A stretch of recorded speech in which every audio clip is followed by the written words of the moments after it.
Bonsoir, bienvenue. Je suis vraiment content d'avoir une belle salle pleine pour cette conférence sur les musiques inuites. Je tiens à remercier l'équipe de la bibliothèque et la ville de Farnham, donc Julie, Hélène, Dino, d'avoir embarqué dans ce projet-là. Merci à tous les entremetteurs qui ont parlé de mon projet aussi. Je suis très content de vous partager ce petit morceau de mon histoire de musicologue. Donc, mon nom c'est Benjamin Goron, moi je suis musicologue de formation. Donc je fais notamment de la recherche sur différents sujets d'histoire de la musique qui me passionnent. Et j'écris depuis 2 ou 3 ans pour une revue qui s'appelle Trémolo. Et à chaque fois ils font des dossiers spéciaux et puis j'avais très envie de me pencher sur cette question des musiques inuites. Beaucoup d'entre vous peut-être ont découvert ces musiques grâce au chant-gorge. C'est toujours mystérieux et impressionnant à la fois. On se demande comment ça fonctionne, comment c'est possible. Moi aussi, je suis tombé là-dedans grâce au chant-gorge. Et c'est à partir de là que j'ai voulu en savoir plus. Je ne savais pas dans quoi je m'embarquais en faisant ça. Et finalement, c'était une magnifique aventure qui m'a mené jusqu'à Iqaluit, donc à la capitale du Nunavut, pour rencontrer des artistes, des éducateurs, des enseignants, des organisations aussi musicales, et pour finalement donc, publier ce reportage que vous pouvez donc lire, qui est présenté à la bibliothèque. S'il y a une chose que je retiens peut-être de toutes ces recherches, ces entrevues, ce voyage que j'ai fait, s'il y avait une chose qui est restée, c'est une rencontre que j'ai faite quand j'étais là-bas, à Iqaluit, une rencontre avec une jeune femme qui, en très peu de temps, m'a appris beaucoup sur son peuple et sur l'histoire de son peuple, et je dirais sur toute la complexité de la réalité avec laquelle vivent les jeunes générations, et bien entendu, tous les rapports qui naissent entre les jeunes et les autres générations.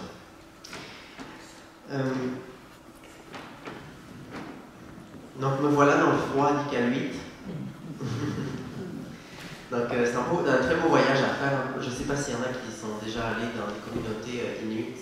Donc c'est vraiment impressionnant quand on vole parce que c'est vraiment de longues minutes à couvrir des étendues glacées, tout dépendamment de la période dans laquelle on s'y rend.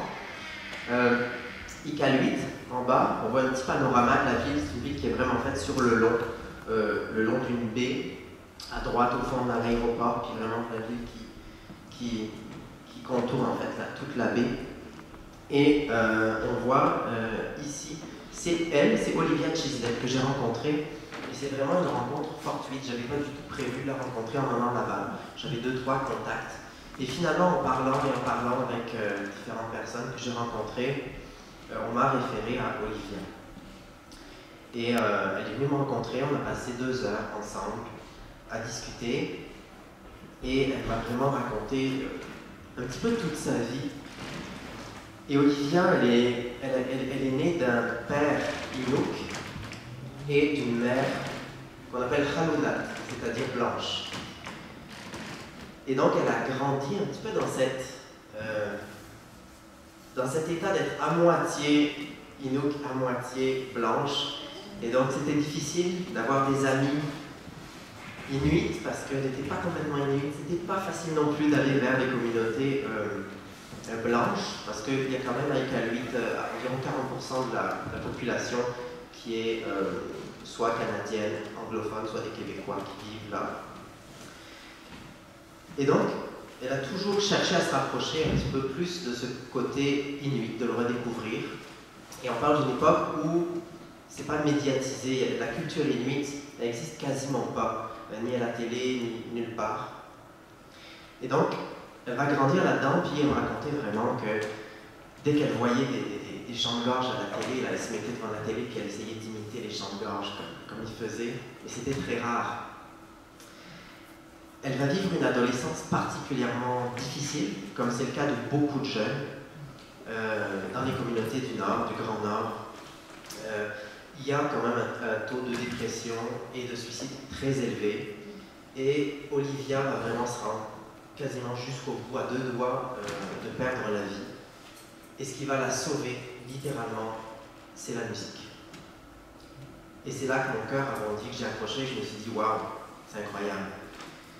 Il y a dans l'école secondaire Inuksouk, il y a une école secondaire à Iqaluit, une dame qui a monté une chorale.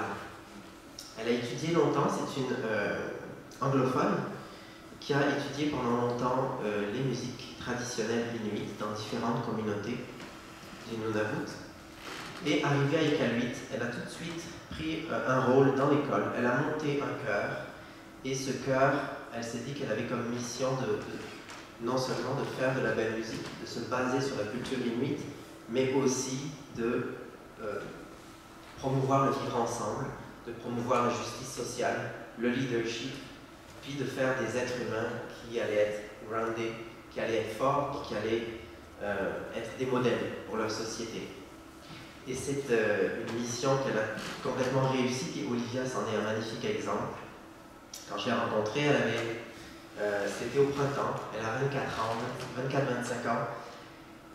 Elle est forte, elle est fière, elle représente sa culture. Et on le voit, d'ailleurs elle a une parure inuite, on ne la voit pas très bien, là, mais elle a plusieurs tatouages et rituels également, donc elle m'a expliqué toute la signification. Et c'était passionnant de la voir parler de sa culture qu'elle connaît sur le bout des doigts, du haut de ses 24 ans, et de cette fierté. Et aujourd'hui, Olivia, elle a repris en fait un poste d'enseignant dans cette école secondaire, et elle enseigne le chant-gorge qu'elle a appris, donc dans sa jeunesse. Et les élèves d'Olivia enseignent aujourd'hui dans un projet à des enfants au primaire le chant-gorge et la danse de tambour. Alors je crois que c'est le plus bel exemple de cette première génération qui redécouvre ses racines, qui les revalorise et qui veut les pérenniser.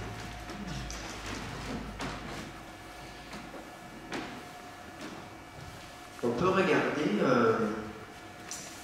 cette petite vidéo.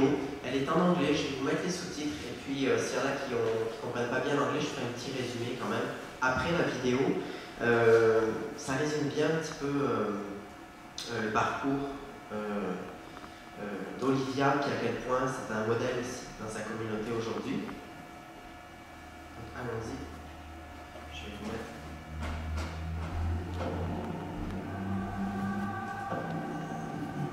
It's impossible to go to high school without having someone who's committed suicide.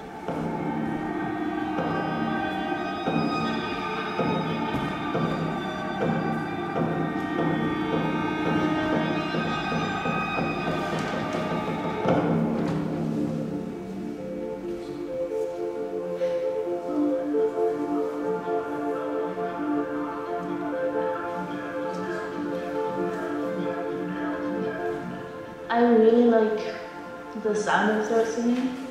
Like, it's an instrument where you could bring everywhere. You don't even need to hold it around, it's like with you all the way. And I was about 7, 8 when I met Olivia and a group of girls, and they taught me how to start singing more songs than just one. And I've been in love with throat singing and singing ever since. For the choir, we rehearse a lot every day at lunch. It's a really great feeling harmonizing with everyone because everyone just starts smiling and having fun. We usually just catch ourselves dancing too for songs whenever we sing. And it's just a really safe environment, and it's a great space to be, and it's good for your mental health too. Just comment. My name is Olivia Gislett.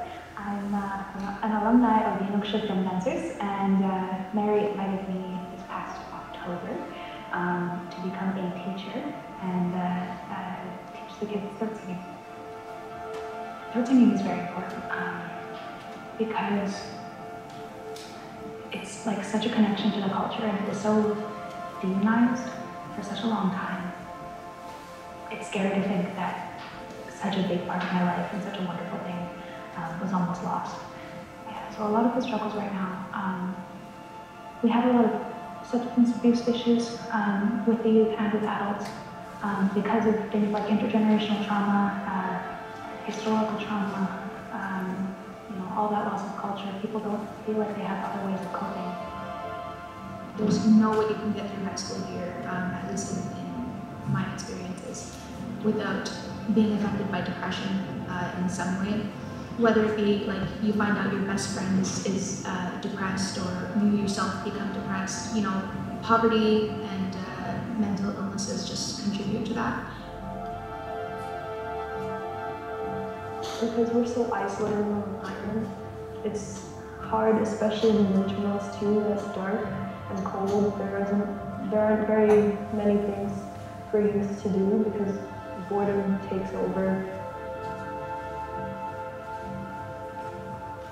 A lot of the times it's stigmatized as a problem that you didn't have, that's like it's just a byproduct of being Inuk, when really it's not. It's, we're people who've gone through so much in so little time, with very little ways of coping. We've lost families and friends, and eventually it just gets very tiring.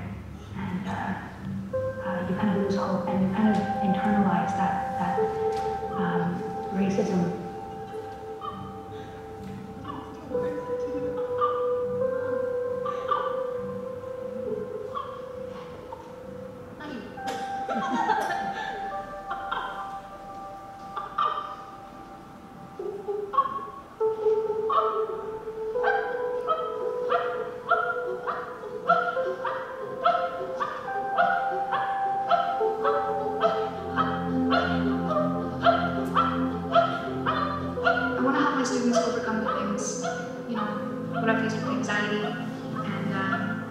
Being unsure of myself and everything like that. I want them to be not afraid to, speak up about what they're passionate about, be able to practice their culture wherever they go, and have that piece of their culture with them, whether they're Inuk or not.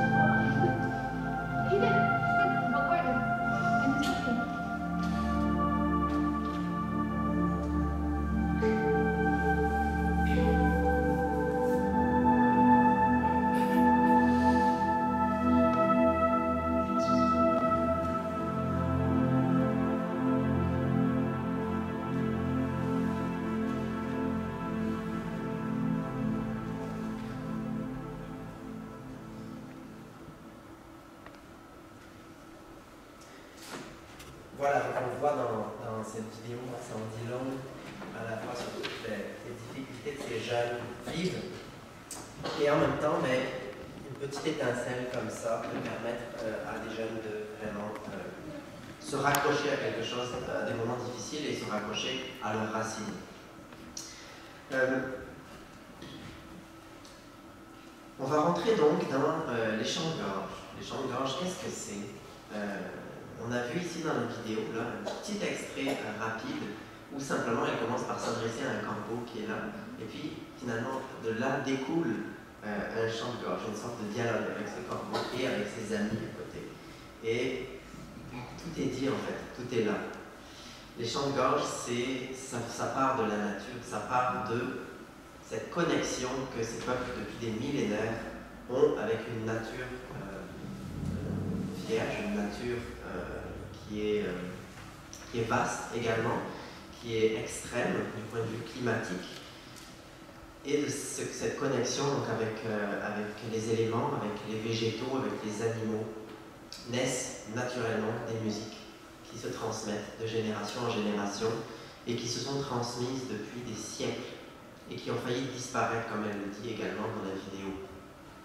Heureusement, elles n'ont pas disparu. Et donc, c'est vraiment pas des chants qui sont là au hasard. Il y a vraiment des chants pour chaque chose, pour chaque animal. Il y a un chant spécial pour le bruit du vent, un chant pour l'ours polaire, pour le moustique. On va en entendre quelques-uns. Je vais encore garder le mystère un petit peu, puis après, on va expliquer comment ça fonctionne, ces chants-là. Je voulais rapidement, parce qu'on n'a pas fait faire un petit survol géographique. pour permettre à ceux-là qui n'ont pas ça trop en tête de se situer un petit peu. Les parties qu'on voit ici colorées, ça s'appelle Inuit Nunangat, c'est la terre natale des Inuits. C'est là qu'ils ont vraiment évolué à travers le temps.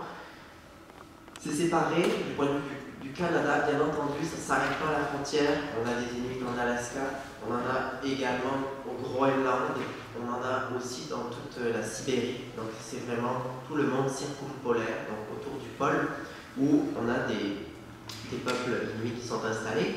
Au Canada, il y a 4 régions principales. Inuvialuit tout à l'ouest, le Nunavut, qui est un territoire autonome, avec son propre gouvernement. Le Nunavik, qui est donc la partie au nord du Québec, et Nunatiavut, donc Terre-Neuve-Labrador, c'est cette partie-là.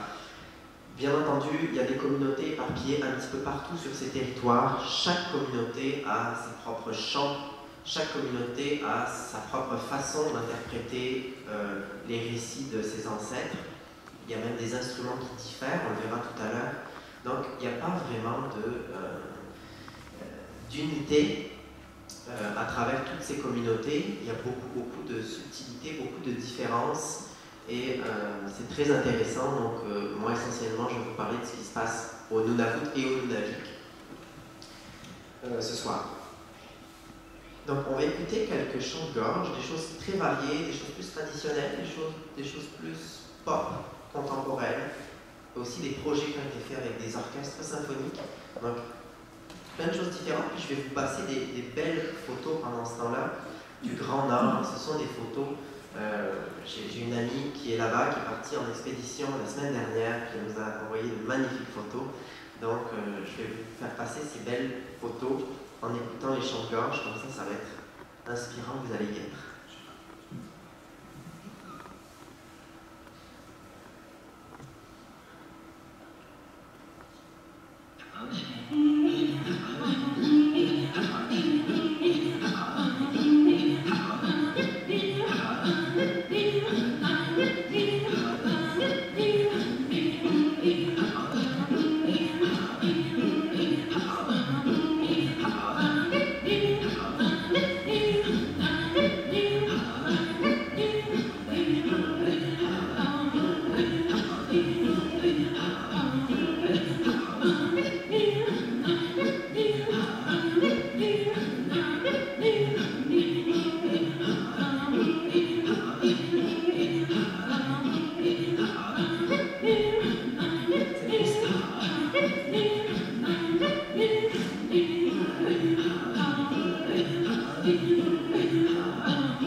Voici l'ours polaire.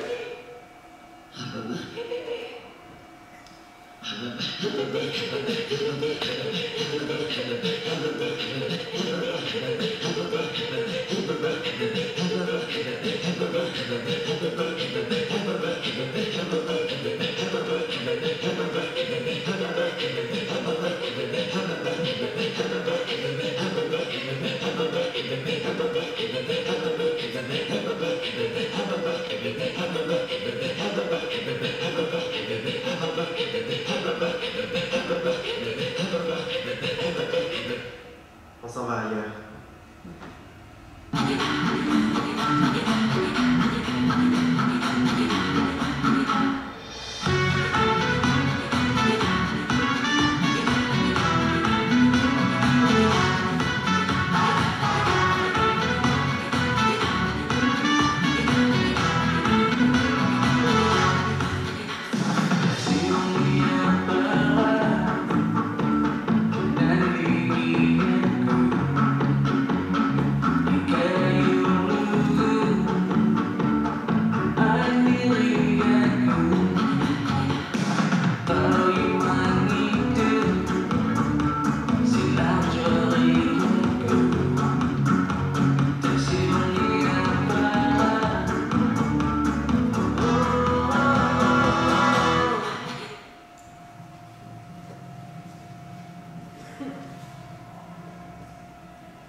chants de gorge, c'est très intéressant. Donc si on revient vraiment, petit moment, je me retrouve. Voilà. Si on revient un petit moment aux chants de gorge traditionnels, comme ils sont depuis des siècles, le chant de gorge, c'est pas une performance musicale particulière, c'est surtout et avant tout un jeu. C'est un jeu et c'est une compétition entre deux femmes qui vont se mettre face à face, comme on le voit ici sur la photo. Souvent plus proches parce qu'il n'y a pas de micro dans un contexte traditionnel, donc elles sont vraiment plus collées. Et puis elles vont faire une sorte de danse latérale comme ça ensemble et faire des chants de gorge, donc rivaliser sur un loup, le bruit du vent, le caribou. Et finalement, comment gagner dans ce jeu-là? Eh bien, c'est la première qui va rire, qui va perdre. Donc voilà comment ça fonctionne. Et il faut savoir quand même que dans cette culture, dans ces peuples, les choses sont beaucoup basées, puis tournent beaucoup autour du rire, puis de la joie. Donc voilà la première chose qui est importante. Ce qui est important de comprendre aussi, c'est que les choses ne sont pas catégorisées comme nous le faisons tout le temps, il n'y a pas de spécialisation. Bien entendu, le contexte contemporain fait qu'il y a aujourd'hui des interprètes de chant de gorge qui font surtout du chant de gorge, qui peuvent se produire à l'international pour faire des choses comme ça. Mais dans le contexte culturel des Inuits, ça ne fonctionne pas du tout comme ça. La culture, c'est vraiment pensé comme un tout et tout le monde fait partie de ce tout, de cette culture. Donc, toutes les femmes vont faire du chant de gorge, de même que toutes les femmes vont chanter des chansons, des petites chansons traditionnelles à leurs enfants, ou vont participer à des cérémonies de danse de tambour, des récits, des choses comme ça. Donc, il n'y a pas vraiment de spécialisation, comme on le pense chez nous. Donc, je le disais tout à l'heure, une imitation de la nature, ça part de là, ça part vraiment de cette perception de la nature et d'une manière de la rejouer ensemble. Traditionnellement, les femmes chantaient beaucoup ensemble parce que c'était le moment où les hommes étaient partis à la chasse. Donc, quand elles restaient, elles faisaient des petites compétitions comme ça pour passer le temps. Je trouve que c'est une belle manière de passer le temps. Il n'y a pas... mais bien entendu, il y a aussi, beaucoup moins, mais il y a aussi des hommes qui font du chant de gorge aujourd'hui. Ça ne se voit pas beaucoup, parce que vraiment, traditionnellement, c'est les femmes qui en ont fait. On entend parfois également dire que depuis qu'elles ont des enfants dans le ventre, les femmes leur font des chants de gorge, et donc ça fait partie un petit peu de ça. Ça, c'est pas vraiment vrai. Pour avoir discuté avec plusieurs personnes, bien entendu, elles chantent, mais elles chantent des chants traditionnels, des petites comptines, comme on chanterait nous aussi. Mais le chant de gorge n'est vraiment pas lié à l'éducation de l'enfant. Je vous le dis parce qu'on entend souvent ça, mais c'est pas ça. On l'a vu dans la vidéo d'Olivia, le chant de gorge a été diabolisé. À partir des années, on va dire 40, 50, 60, quand il y a de plus en plus de missionnaires qui s'installent, le chant de gorge va être interdit. De même que la plupart en fait, des expressions culturelles des Inuits, de leur tradition. C'est interdit parce que c'est lié, c'est relié à Satan. Et on est dans un contexte des années 50 où il y a aussi le Canada étant vraiment son pouvoir sur le Canada. On est à l'époque où les pensionnats aussi ouvrent, c'est une réalité pour les Inuits aussi. Donc, ça va être long avant de retrouver, parce que c'est vécu comme une honte, donc par les aînés qui sont aujourd'hui encore vivants, qui ont 60, 70, 80 ans, et qui ont connu vraiment cette époque. Et beaucoup de ces aînés le vivent encore comme ça.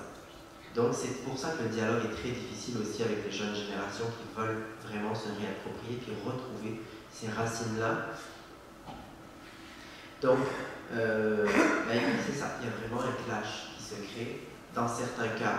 Dans d'autres cas, le dialogue est possible, ça va bien. J'ai discuté avec une chanteuse de gorge qui, elle, a vécu au Nunavik. Et elle avait la chance d'être dans une communauté où, relativement tôt, dans les années 70, les gens se sont rendus compte que finalement, ça n'avait pas tellement de sens d'associer les chants de gorge au diable. Et puis les prêtres inuits également trouvaient que ça n'avait pas tellement de bon sens non plus. Donc, tranquillement, ils ont retrouvé cette culture-là. Et donc, elle a eu la chance, étant jeune, d'entendre beaucoup les aînés faire des chants de gorge. C'est aussi pour ça, d'avoir baigné dedans, qui fait qu'aujourd'hui, elle porte vraiment cet aspect de la culture. Donc ça, c'est très intéressant. Les jeunes générations veulent également se réapproprier ces chants de gorge dans un contexte de musique actuelle. Donc, ils baignent beaucoup dans toutes les musiques populaires blanches du continent américain, on va dire, occidental. Et donc, dans la pop, dans le rap, dans le rock, ils veulent amener cette petite touche inuite. Et donc, on en a entendu un petit peu. Le chant de gorge amène une dimension rythmique vraiment très intéressante dans la pop. Et c'est très utilisé aussi comme ça par de nombreux groupes de musique inuite.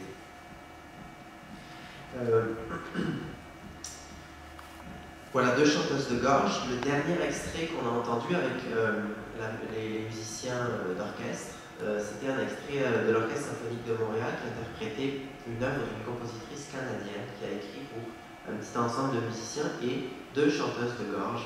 Donc c'est une pièce très intéressante et très challengeante pour les chanteuses parce qu'elles ne sont pas habituées non plus de performer dans un contexte où il y a une rythmique très serrée. C'est très libre le chant de gorge, puis c'est aussi dans l'idée, dans l'essence profonde du chant de gorge, de pouvoir être libre et de pouvoir improviser, de pouvoir aller où on veut avec ça, de passer du loup à l'ours polaire et de surprendre l'adversaire pour qu'il rit et puis qu'il perde la manche. Donc c'était un contexte tout à fait particulier, mais dans ce cas-là, ça s'est très bien passé également. Je vais prendre un petit peu d'eau, puis je vais vous laisser lire cette belle phrase de Edie Mark, qui est une des deux chanteuses qu'on voyait tout à l'heure, qui, je trouve, résume bien ce qu'est le chant de gorge.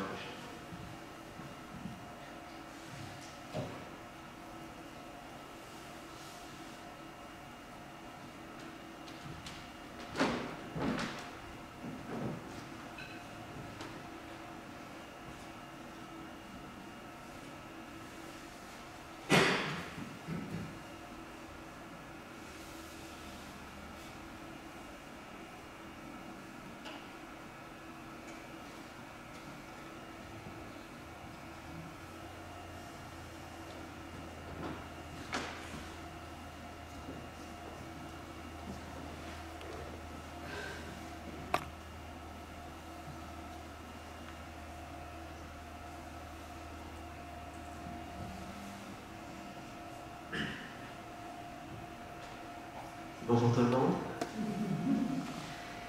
On écoute un dernier petit extrait de chanteuse. Le son n'est pas idéal, mais vous allez peut-être reconnaître, on l'a entendu tout à l'heure. Vous allez me dire si vous reconnaissez l'animal.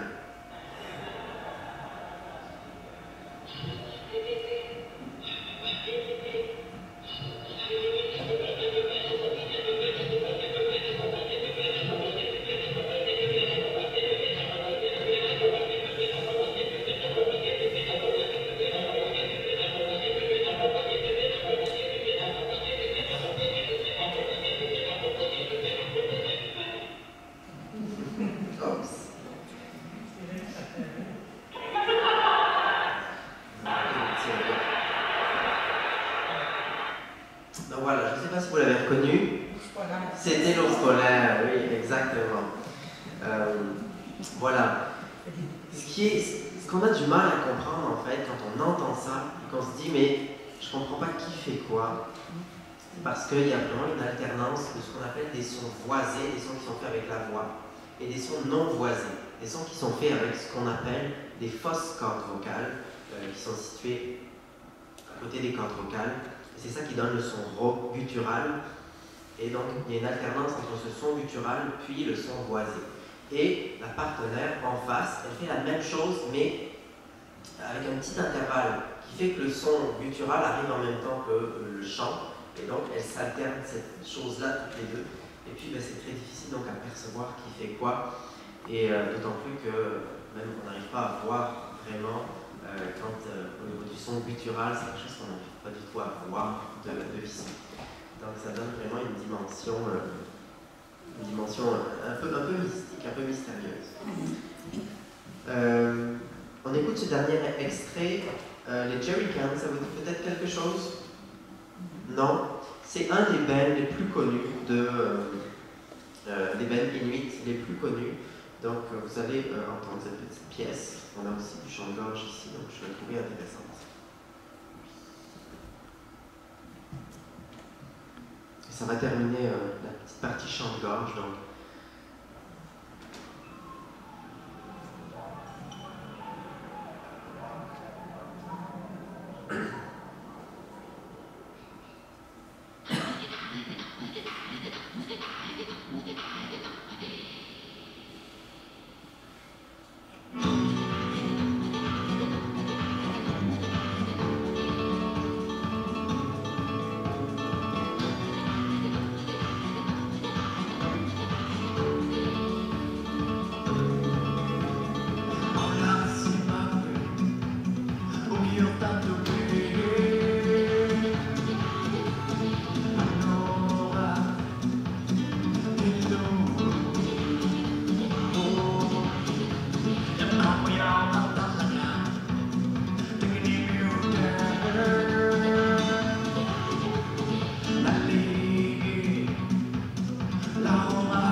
De temps quand même pour la suite.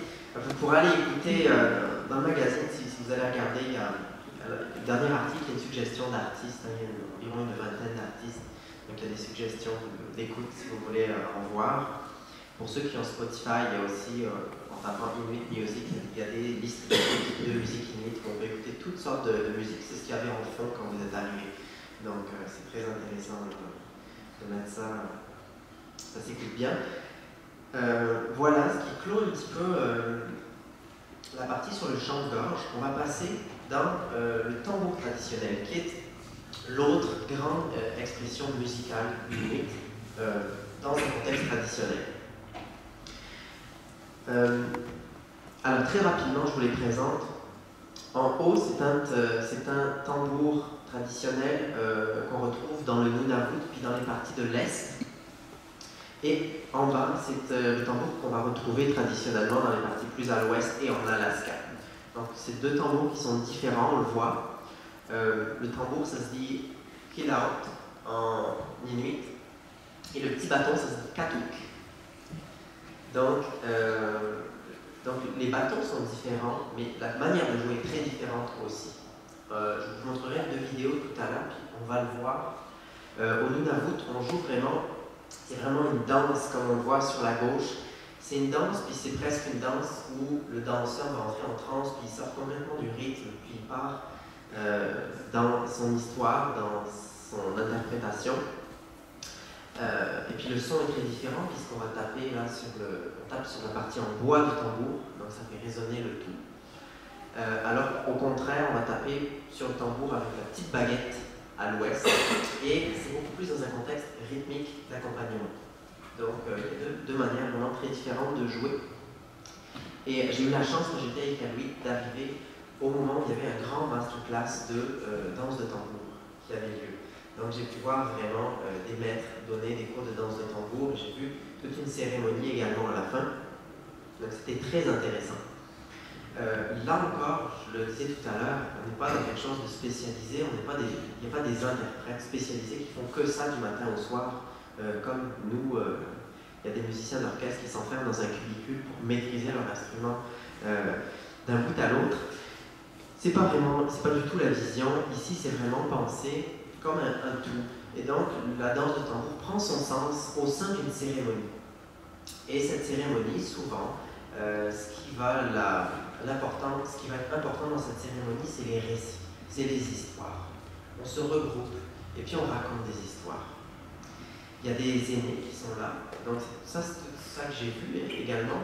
Donc on a une table avec des aînés qui sont assis, qui vont allumer la lampe à huile traditionnelle. Donc la soirée commence.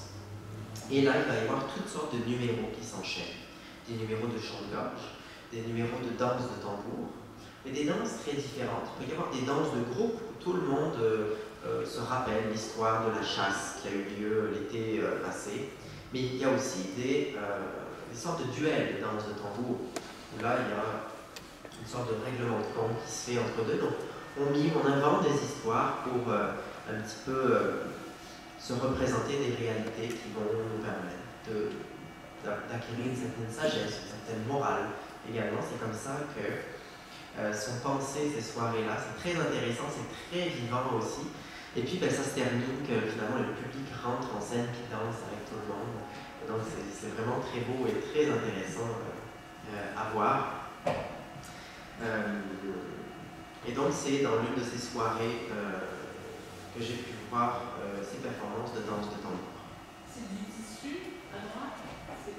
Oui, alors traditionnellement, bien sûr, ils étaient faits en peau d'animal, de caribou le plus souvent, mais aujourd'hui c'est vraiment en nylon le plus souvent, ce qu'on retrouve, parce que ça voyage beaucoup aussi, et c'est difficile de faire voyager un tambour en peau de caribou, c'est beaucoup plus fragile. Le nylon va tenir beaucoup mieux la distance, donc aujourd'hui ce qu'on retrouve principalement c'est ça. Et c'est seulement les hommes qui jouent dans... Non, il y a des femmes aussi, les hommes et les femmes. Il y a vraiment les deux. Il y a vraiment les deux, puis il y avait vraiment autant d'hommes que de femmes dans ce que j'ai vu moi. Et les jeux se font de façon mixte ou... Oui, il n'y a pas de... Ouais. Ça se fait de façon mixte, tout à fait. Est-ce qu'il y a des hommes qui font le chant de gorge? Il y en a. C'est pas très... on n'en voit pas beaucoup. On n'en voit vraiment pas beaucoup. Mais ça va peut-être venir davantage. Mais il n'y a pas d'interdit de ce point de vue-là. Même si traditionnellement c'était les femmes, il n'y a pas d'interdit pour que les hommes en fassent. Donc c'est ça, au niveau des danses de tambour, la soirée commençait, puis là chacun passe un par un, fait une petite performance, et bien sûr il y a des chants, les aînés chantent tout au long de la soirée, des chants traditionnels qui racontent des histoires que moi malheureusement je ne comprenais pas, mais je saisissais un petit peu parce que j'arrivais à parler à côté, à me demander un petit peu qu'est-ce que c'était. Donc là on connaissait qu'il y avait un voyage en bateau, là on connaissait qu'il y avait... C'est un peu difficile, mais ça avait l'air en tout cas très intéressant et surtout très drôle. Je vais juste rapidement commenter certaines photos, ça va me permettre de vous parler de l'instrument un petit peu mieux. Je vous disais tantôt, donc ça on l'a vu sur la vidéo, Mini à gauche, c'est une élève d'Olivia et c'est elle qui vient donner les ateliers à l'école primaire Nakasuk, qui vient donner ses ateliers de danse de tambour aux jeunes et des ateliers de chant de gorge également. Donc ici j'ai assisté à une classe où ils apprennent donc les bases de la danse de tambour, les différentes positions, puis ils commencent un petit peu à danser, donc c'est vraiment beau de les voir. Et ils pratiquent également le chant de gorge, mais ça c'est impressionnant parce qu'ils sont vraiment très bons. Donc ils répètent comme ça des motifs de chant de gorge et ils sont vraiment bons. C'est quelque chose. Voilà un petit peu tous les acteurs qu'il y avait lors de la soirée que j'avais vue. C'est un groupe de jeunes qui performent beaucoup. Ils vont au Groenland, ils vont un petit peu dans tout le monde circumpolaire pour défendre un petit peu cet art-là. On avait 3 aînés, donc la troisième, c'est pas la jeune ici bien entendu, c'est une aînée qui est sur la gauche, là ils avaient un petit peu interverti. On a des maîtres de la danse de tambour, et puis on voit qu'il y a autant de femmes que d'hommes. Et là-dedans, il y en a bien entendu qui font de la danse de tambour, il y en a et la même personne va peut-être faire du chant de gorge, ou va faire du chant traditionnel, donc il n'y a pas de spécialisation, hein. Ils font tous un petit peu de tout. Ils font partie d'un organisme qui s'appelle Kagyavut. Et Kagyavut, c'est composé de 2 mots. Le premier mot, c'est Kagik, qui veut dire l'igloo. Parce que traditionnellement, ces cérémonies se faisaient à l'intérieur d'un grand igloo éphémère qui était construit par l'architecte de la place. Et donc, c'était vraiment un moment très attendu. On construisait cet igloo, ça prenait quand même un bon moment parce que c'est un igloo, il fallait qu'il rentre beaucoup de monde. Et donc quand l'igloo était prêt, tout le monde attendait que les festivités puissent commencer, on attendait l'appel, la personne qui allait sortir puis qui allait dire « Entrez dans l'igloo » et ça se dit « Kagyavut ». Donc voilà l'origine du nom de cet organisme qui se consacre à la pérennisation et à la défense des cultures et du savoir-faire inuit, surtout sur le plan des arts de la performance, mais pas seulement. Kagyavut, ils font aussi des ateliers, par exemple, de fabrication de vêtements traditionnels. Ils vont faire des ateliers de chant de gorge, de tambour traditionnel. Il y a aussi, bien entendu, des cours de langue. Il y a aussi tout un travail qui est fait là-dedans, parce qu'il y a toute une génération qui n'a pas pu apprendre sa langue maternelle, ou qui l'a perdu. Donc, il y a tout un magnifique travail qui est fait là-dessus. On va regarder cette première pièce, et là, on a... Donc, vous allez voir les tambours qui sont joués ici. On va pouvoir en reparler après.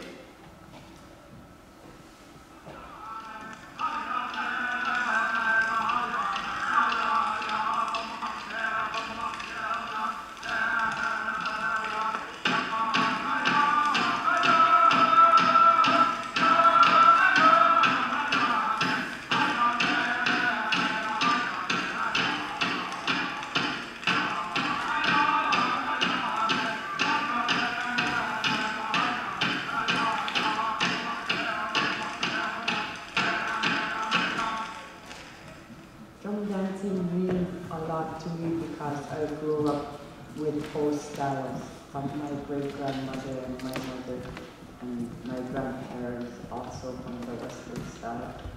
It means a lot to me to pass it on because they were the ones that taught us how culture and traditions are. And they're very, very...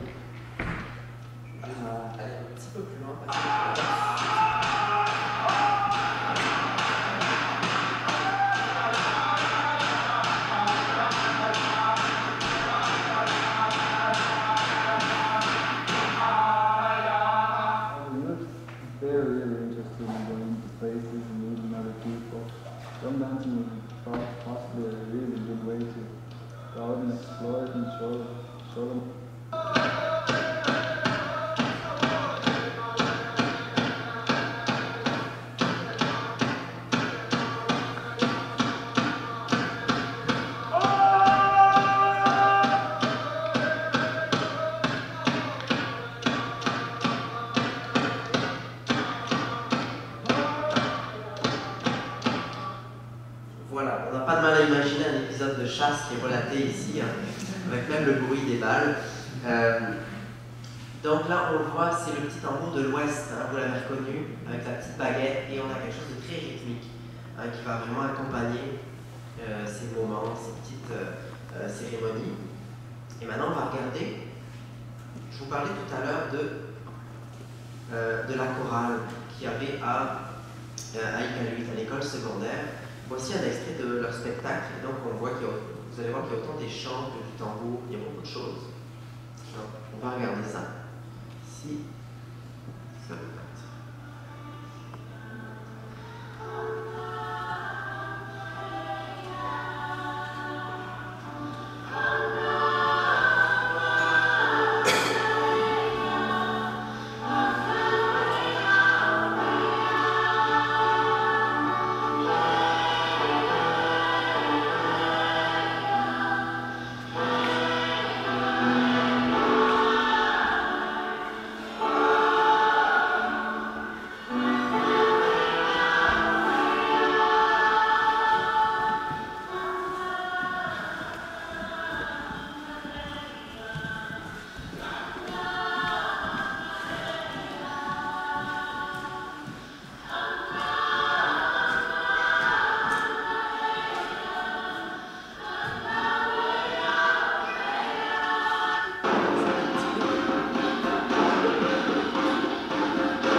passe hein, dans ces gestes-là, dans cette danse qui est ici reproduite par donc des jeunes de l'école secondaire. Je sais pas trouver, il est là. Bien. Il me reste une petite partie assez courte à vous parler. Jusqu'ici, avez-vous des questions, que ce soit sur le chant de gorge ou sur la danse de tambour? On peut déjà répondre peut-être à ça. Oui. Sur le chant de gorge, est-ce qu'il y a des études qui ont été faites pour dire que ça a un effet sur la santé mentale? Je sais pas. Je sais pas si ça a été documenté du point de vue de la santé mentale. Je sais qu'il y a eu beaucoup d'études qui ont été faites en musicologie pour vraiment faire tout un relevé de chant de gorge puis déterminer exactement du point de vue de l'anatomie d'où ça venait. Ça, il y a beaucoup d'études là-dessus. C'est un professeur de l'Université de Montréal qui s'appelle Jean-Jacques Natier, qui a beaucoup travaillé là-dessus depuis les années 70. Mais du point de vue de la santé mentale, j'ai vraiment aucune idée. C'est une belle piste en tout cas. Oui. Le tambour, c'est drôle, c'est comme s'il frappait par en dessous. Il faudrait frapper par-dessus. Oui, c'est ça, parce qu'ils vont vraiment frapper le bois du tambour. Ils ne frappent pas sur le tambour directement. Donc, ils vont donc taper par en dessous le cercle de bois, et c'est vraiment le contact qui fait vibrer la peau sur le dessus. Ouais. Donc, c'est pas une façon comme on connaît de vraiment frapper sur la peau. Oui. Pour le chant de gorge, est-ce qu'il y a comme un répertoire que les gens apprennent par cœur, qui se répète dans le temps? Oui, c'est vraiment un apprentissage choral qui se fait depuis le plus jeune âge. Quand on est petit, on connaît une ou deux chansons, et puis après, on rencontre quelqu'un qui nous en apprend une autre, et puis etc. Puis on grandit, et on va apprendre de plus en plus de chansons, de plus en plus de répertoires. Et bien entendu, toute la magie aussi du chant de gorge, elle réside dans l'improvisation qui naît après ces pièces, mais il y a vraiment des pièces de tradition que les jeunes vont apprendre et ils vont parfaire leur vocabulaire au cours de leur vie.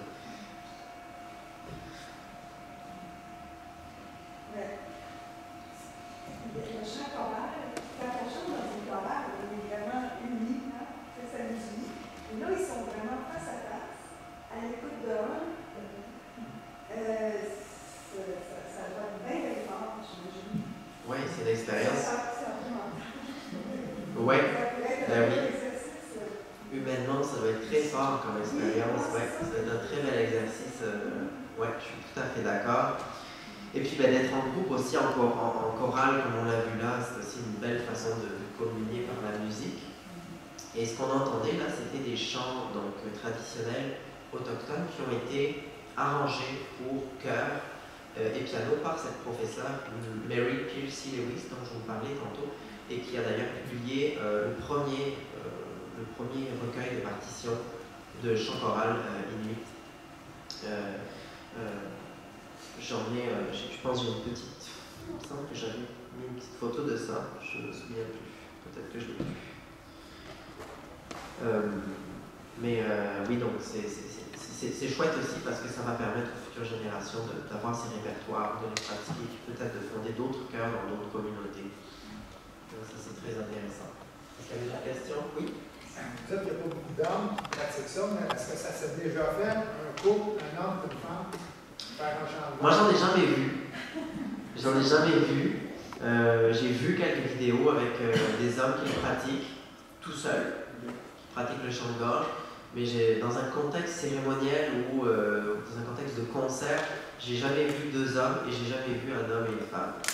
Ça doit exister, mais je ne saurais pas le dire. Oui? J'avais déjà vu un explorateur qui, en Mongolie, ça les hommes font les chants de gorge. Oui, donc en Mongolie, on a aussi des chants de gorge qui sont très différents de ce qui se fait là, du point de vue anatomique en tout cas. C'est des chants diphoniques, on a vraiment la gorge puis la voix qui chante en même temps, c'est très très impressionnant. Je connais ça, pas plus que ça, mais peut-être que dans ces cultures-là, il y a effectivement c'est quelque chose qui qui se fait plus par les hommes ou par les deux, je ne sais pas. Mais ouais. Oui. Moi, c'est le tambour qui m'intrigue. Le tambour, c'est plus au Nunavik. Au Nunavik, il y en a aussi, ouais, vraiment. Ouais, le tambour qu'on voyait, celui qu'on a vu là sur la deuxième vidéo, c'est le tambour qu'on trouve aussi au Nunavik. Il y a des interprètes comme Sylvia Cloutier, par exemple, qui est connue, qui en fait ici. Il y en a différents, il y a beaucoup. David Sercoac aussi, qui est un danseur de tambour vraiment très connu, qui vit à Ottawa. Donc il y en a vraiment autant de Nunavik qu'au Nunavik. Le tambour. Je voulais vous parler quand même brièvement, on l'a évoqué tout à l'heure, bien entendu, de cette réalité d'aujourd'hui, de ce que vivent ces populations et de la manière dont ils arrivent aussi à surmonter les difficultés qu'ils ont connues dans leur histoire. Il faut quand même se rendre compte que c'est des populations qui sont passées d'une vie nomade, de chasseurs, cueilleurs, pêcheurs, en très peu de temps et de manière souvent forcée et non voulue, à une vie d'adaptation à la vie de l'homme blanc. Hein. Donc, avec des changements qui étaient totalement majeurs, des changements dans leur valeur profonde, dans tout ce qui était le socle et le pilier de leur société. Donc, c'est des changements qui ont été très brusques, qui ont été, pour certains, qui ont été très bien accueillis, qui font partie de leur identité aujourd'hui. Pour d'autres, bien entendu, qui causent beaucoup plus de problèmes et de traumas. J'en parlais tout à l'heure, dans les années 50, au début des années 50, il y avait encore des peuples inuits nomades, donc qui vraiment se promenaient d'endroit en endroit qui suivaient les troupeaux finalement, qui suivaient aussi un petit peu le rythme des saisons pour trouver leur nourriture. Ce qui a vraiment accéléré la sédentarisation, c'est la fin de la Seconde Guerre mondiale et la guerre froide. Dans le contexte de la guerre froide, les États-Unis vont installer toute une ligne de radars dans l'Arctique. Notamment, c'est ça, parce que la Russie n'est pas très loin. Toute une ligne de radars pour vraiment contrôler ça, et donc ils vont faire des bases militaires un petit peu partout, et ils ont besoin de main-d'œuvre, ils ont besoin de renforts, et donc les populations qui sont autour et qui éventuellement cherchent aussi à faire un petit peu d'argent, à rentrer dans cette économie blanche, vont se sédentariser assez rapidement. Iqaluit naît comme ça, c'est une ville très récente, Iqaluit. Elle est née à ce moment-là. Et il y avait encore quelques centaines d'habitants il y a 30-40 ans. Hein. Et aujourd'hui, il y en a plus de 7000. Et donc, dans le même mouvement, puisque les États-Unis prenaient un petit peu trop de place là, le Canada a voulu montrer qu'il était également présent dans l'extrême nord, dans le Grand Nord. Et ça s'est fait de différentes façons. De certaines façons qui étaient plus acceptables, d'autres qui l'étaient moins, comme on en a entendu parler, mais il y a des communautés inuites qui ont été délocalisées.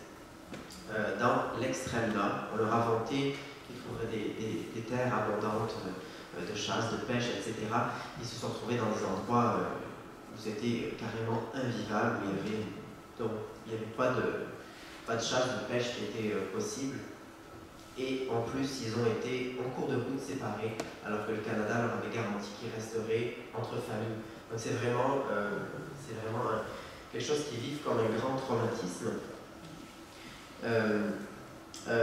Et bien entendu, on le sait également, c'était l'époque où les pensionnats ont été mis en place, où il y a donc de nombreuses générations qui ont été carrément arrachées à leurs parents et où ils n'avaient plus le droit d'exprimer aucun trait culturel, que ce soit de parler leur langue, que ce soit de faire du chant de gorge ou des danses traditionnelles, des danses de tambour, et qui, en plus de ça, ont vécu aussi des épisodes d'abus de toutes sortes.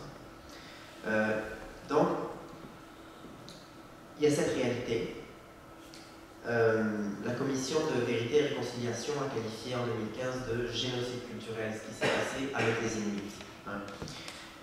Donc, il y a des problématiques qui sont nées de ça. Hein. Et comme elle l'expliquait bien dans la vidéo, souvent on dit que c'est parce qu'on est Inuit qu'on est déprimé parce qu'il n'y a pas assez de lumière, mais c'est beaucoup plus que ça. Hein. Les Inuits ont vécu, puis ont survécu à des millénaires dans ce Grand Nord bien entendu qu'ils étaient adaptés à tout cela.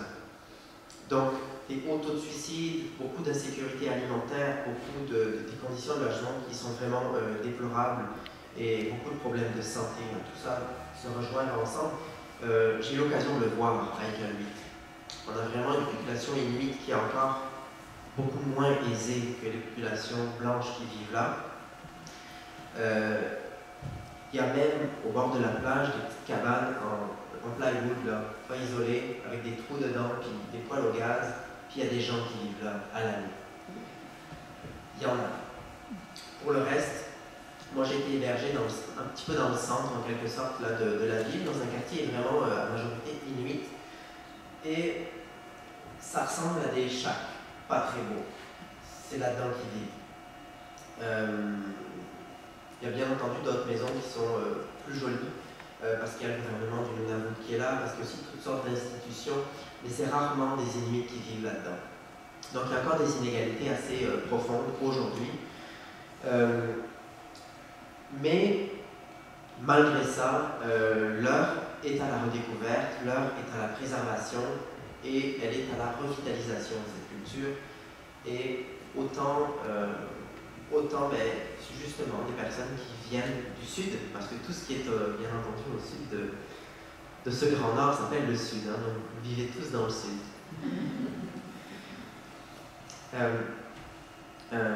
Donc ces gens qui viennent du sud, comme cette professeure dont je vous ai parlé, comme une autre personne aussi qui est arrivée là, qui a fondé la société musicale d'Iqaluit, qui a fondé des clubs de fiddle, puis des clubs d'accordéon, qui fait un camp d'été musical, grâce auquel Olivia a pu pour la première fois avoir des masterclass de chant-gorge quand elle avait 16 ans.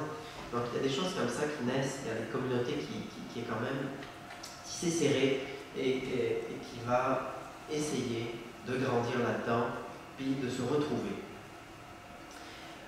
Donc c'est vraiment ça, cette idée aussi de réconciliation, puis les Inuits ne crachent pas du tout sur la religion catholique, ne crachent pas du tout sur le violon ou l'accordéon, parce que c'est des instruments qui viennent d'ailleurs. Ils les ont épousés, ils les ont embrassés, et ça fait partie intégrante de leur culture aujourd'hui. Et ça, c'est vraiment très intéressant. Ils vivent avec toute cette complexité en eux, mais ils la portent, ils en sont fiers, parce que ça fait partie d'eux maintenant. Et donc, de même que bien entendu toutes les musiques populaires, hein, ils ont été beaucoup abreuvés de musique dans les années 70, 80, de rock'n'roll, de country, etc. Ils ont très vite appris ces instruments-là qu'ils maîtrisent très bien, et donc ça donne des choses musicales qui sont très intéressantes parce que c'est vraiment très éclaté, mais c'est aussi un mix de plein de choses qu'on n'a pas l'habitude d'entendre. Très rapidement, puisqu'on parle de cette musique plus actuelle, en 1981, il y a un album, une sorte d'album pionnier qui naît. Ça s'appelle Spirit Child, et c'est Willie Thrasher, qui est un Inuit de l'Ouest, qui sort cet album. Lui a connu les pensionnats, et vraiment, de composer cette musique, c'est une façon pour lui de retrouver quelque chose qu'il a perdu. Et à partir de là, il va y avoir de plus en plus de groupes qui vont se former. Dans les années 80, 90, même les années 2000 encore, on est très frileux à faire des chansons en inuktitut parce que il y en a beaucoup qui ne parlent pas la langue. Hein, puis lui, il ne la parlait pas d'ailleurs. Et puis donc, depuis ce temps-là, tiens, il y a une pièce, je vais vous la faire écouter rapidement. Très rapidement, Iqaluit, ce beau bâtiment bleu et blanc en forme de croix, c'est l'école secondaire. Hein, c'est très beau, ça surplombe un petit peu la ville basse. On a l'aéroport qu'on voit un petit peu sur la droite. Et ici, on a une belle scène là, avec des jeunes qui jouent au basket le soir et la cathédrale Saint-Jude en fond, qui est en fond d'igloo. Elle est vraiment très belle cette cathédrale. Et donc on voit l'école secondaire un petit peu plus haut. Je vais vous faire entendre rapidement, je ne sais pas si vous connaissez sans doute au moins de nom l'artiste Elisaki. Elle a repris en fait l'une des chansons qui figure sur l'album dont je vous parlais de Willie Thrasher, qui s'appelle Warriors Don't Live by the Rules. C'est une très belle chanson, c'est peut-être.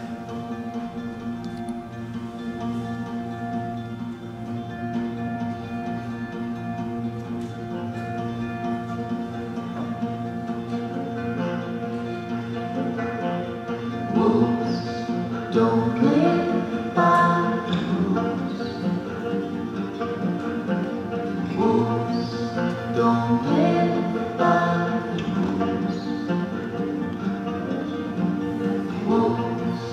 Don't live by the rules. Don't live by valleys, hills, you can hear the cry. They have to fight to stay alive.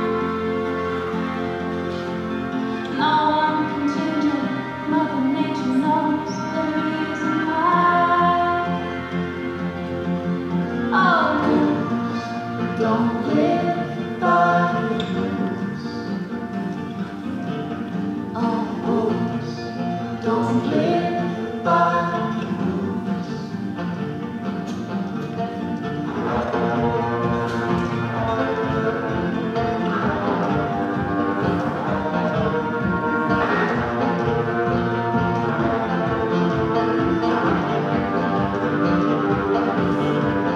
They're born to kill and to be free. Their life is hard, which is meant to be. The cry of the wild is the only way they can see. Oh, wolves, don't live by the rules. Oh, wolves, don't live by the rules. Oh, wolves, don't live by the rules. Oh, wolves, don't live by the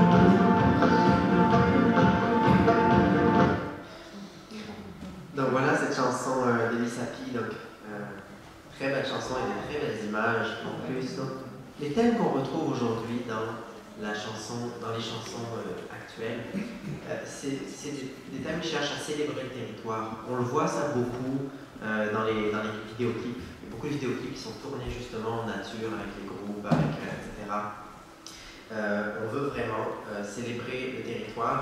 Je vais juste baisser un petit peu le son, mais je vais vous montrer.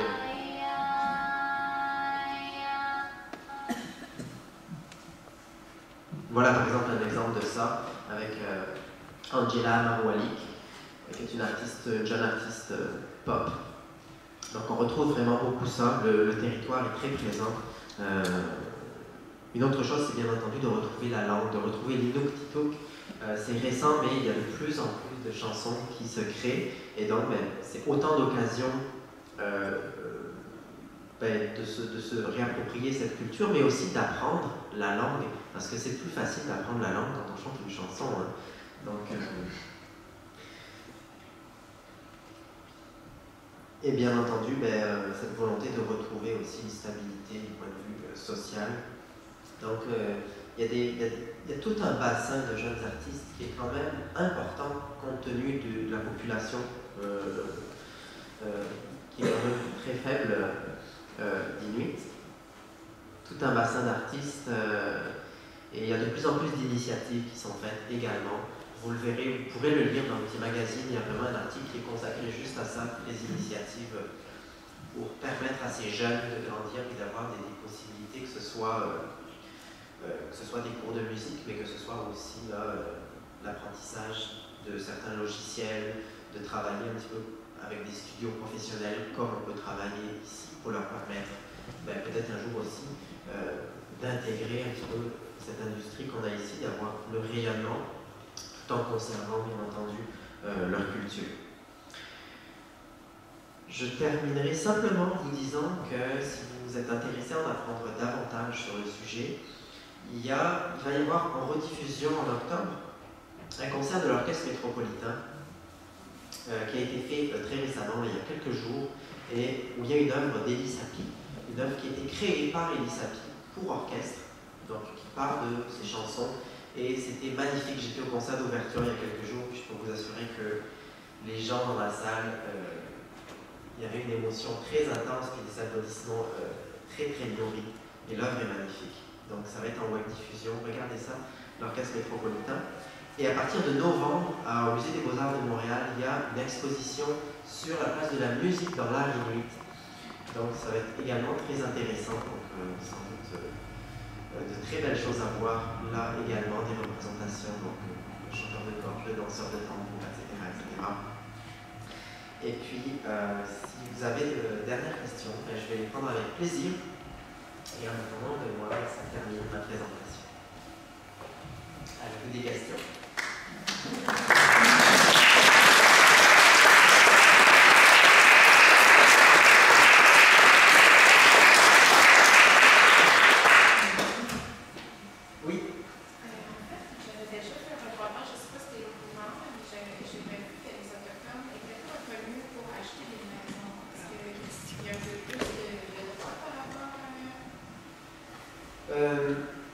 La propriété, c'est un problème qui est quand même très important dans les communautés, en tout cas au Nunavut, puis même je pense au Nunavik.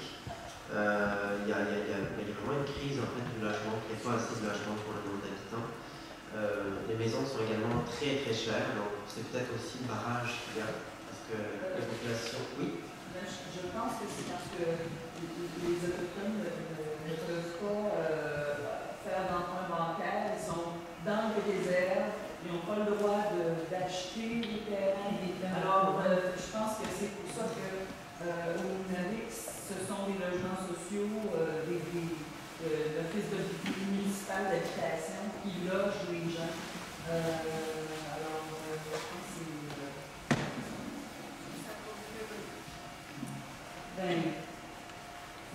ça a régressé dans le sens où on les sont encore dans les désert. Oui. Il y a deux choses. Il y a les Inuits, c'est complètement différent des Premières Nations. Donc, on dit autochtones, ça inclut Inuits et Premières Nations. Mais les Premières Nations, la majorité des Premières Nations au Québec, sont encore sous la loi des Indiens. Donc, ce qui fait que la communauté, dans les déserts, on appelle ça les communautés maintenant, les communautés vont, les gens vont vivre en communauté, ils n'ont pas le droit à acheter une maison parce que sous la loi des Indiens, qu'on appelle encore comme ça, ils ont encore tuteur. Pas tuteur, mais je veux dire, ils ont un tuteur. Ils sont la tutelle du ministre. Donc, ils sont considérés encore comme des gens de moins de 18 ans. Dans la loi, on a bougé énormément. Il y a eu beaucoup de modifications à la loi. Mais au niveau des maisons, c'est encore un peu comme ça. Par contre, il y a des endroits où ils peuvent s'arranger, la communauté va s'arranger avec la banque, ils vont pouvoir aller faire un prêt pour aller acheter une maison. Donc ça se fait. Mais au niveau Inuit, ce n'est pas une réserve. Ce sont des communautés, des villages qui ne sont pas sous la loi des Indiens. Donc chez les Inuits, ils pourraient aller acheter une maison, mais comme Virginie disait, ça coûte une fortune dans le Grand Nord avoir une maison. Juste l'électricité, l'eau. L'eau n'arrive pas avec les tuyaux, hein, c'est le sol. Donc, c'est un camion qui vient chaque matin te porter de l'eau, selon si tu en manques ou pas, puis il va repartir le soir. Les Inuits, c'est la même chose. Donc, ça coûte une fortune d'avoir une maison dans le Grand Nord, et c'est pour ça que la majorité des gens, je vais pas mettre de chiffres, mais c'est plus que 50% des gens n'ont pas, c'est pas leur maison, ils ne sont pas propriétaires de maison, ils louent la maison. Mais il y a toute une société, comme on a ici, là, la société, je ne sais pas le nom, mais la société de logement, on a ça ici aussi. Le Office municipal d'habitation, mais ici, il y a ça dans le Grand Nord aussi, pour s'assurer que les gens puissent avoir un toit puis une maison chauffée. Est-ce qu'on a une question, il me semble? Oui. Quand tu es allé, c'était dans quelle saison? C'était à la fin mars. J'ai eu beaucoup de chance parce que la semaine avant que je parte, il faisait moins 37. Et moi, j'ai eu moins 7 quand j'y étais. Alors, j'étais très content. J'avais même un peu chaud.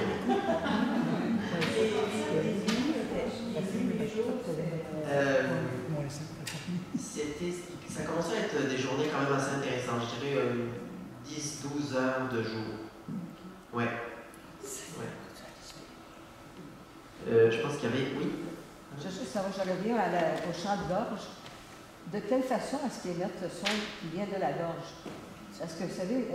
Ouais, c'est en faisant vibrer ce qu'on appelle, j'ai plus le nom scientifique, anatomique, mais on appelle ça les fausses cordes vocales. Donc ils n'utilisent pas du tout les cordes vocales, mais c'est vraiment un son qui vient, c'est une vibration aussi,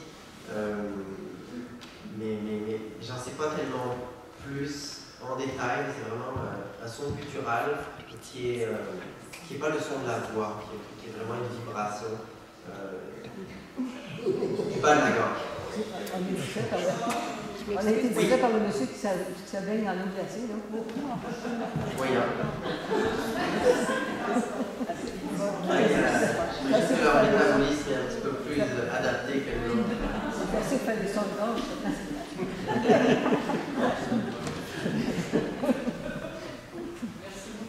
Eh bien, merci beaucoup à vous et puis si jamais vous encourage.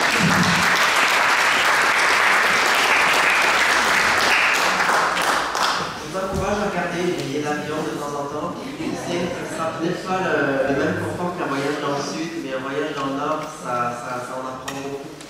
Et ça permet aussi de se reconnecter avec une partie de notre culture aussi à nous quelque part. Donc, je vous encourage à regarder ça. En tout cas, moi je vais y revenir, c'est sûr. Merci beaucoup d'avoir été là.